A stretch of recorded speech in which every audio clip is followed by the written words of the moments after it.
And back to one of our top stories of the day. The defense will make its final case in just a few hours in the double murder trial of Alex Murdaugh. Prosecutors wrapped up their closing arguments Wednesday and focused on how Murdaugh was the only person with the motive and the opportunity to kill his wife and son. There are closing arguments coming just hours after jurors visited the 2021 crime scene. For more on this, we are joined by attorney Misty Marris. We've talked to you a few times about this case, and it is nearing its end, Misty. What did you think yesterday of the prosecutor's closing argument? The prosecutor did a good job of laying it all out, right? We've had 27 days of testimony, so many witnesses, a lot to bring it all together for the jury to understand in a digestible way. But the focus, and the prosecution did a really good job on this point, especially with the substance, is the motive and the opportunity and the timeline. They did this by using Alex Murdaugh's own words in his testimony against him. They said, look, if you believe what Alex Murdaugh told you when he took the stand about that fateful night, then his own timeline puts him at the murder scene at the time the deaths occurred. And his own words, he says, there was nobody else on the property, there was nobody else around, so who could have possibly come in during this 4-minute time frame and committed this crime? The only person who had that motive and opportunity is Alex Murdaugh. So I think the prosecution did a good job of bringing it all home, and now it's the defense's turn to poke holes in the prosecution's case. Yeah, Murdaugh basically said, hey, I lied about everything, but I'm not lying about this. I definitely left about 3 minutes before they were murdered, and then, I don't know, someone came along and killed them. I mean, that's kind of exactly what they want the jury to believe, and I expect the defense is going to spend 3 hours hammering that point home. The defense is going to they're going to raise reasonable doubt. They're going to say that, look, the prosecution did not prove their case.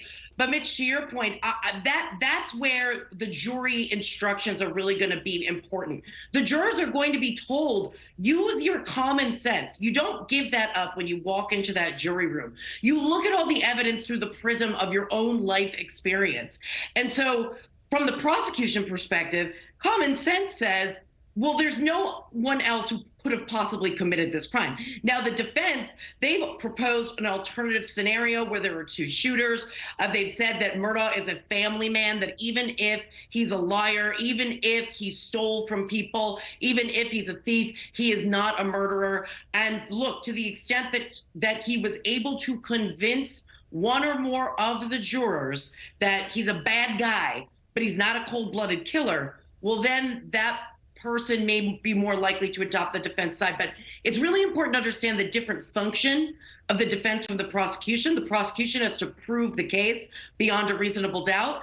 The defense has to focus on saying that the prosecution did not reach that burden and reach that threshold. They do not have to prove the case. So we're going to see a lot of the defense pointing out the failures of the prosecution on critical issues. So the prosecution doesn't have a murder weapon in this case. The defense doesn't actually have a named other suspect. There is not any. They're just saying, probably somebody else.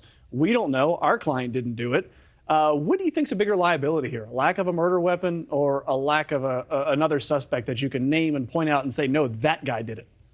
Definitely lack of a murder weapon for the prosecution, because they're the ones that have to actually prove that this was committed by Alex Murdaugh, whereas the defense does not have to prove when they raise alternative scenarios or alternative ways that this could have happened. They do not have to prove that. They just have to say there's a whole slew of other people who could have done this, people that may have been angry about the Murdaugh's role in the boat case, Mallory Beach's death. Murdaugh, I mean, he admitted to you that he committed all of these financial crimes. Maybe he went the wrong person. He didn't pay the wrong person back, or he stole from the wrong person. And also his opioid addiction, maybe he was involved with some drug dealers who came back to collect a debt. So all of that, the defense does not have the burden of actually pointing the finger at another individual. They just have to say there's a lot of other stuff that could have happened. Whereas the prosecution, they hold the burden of actually proving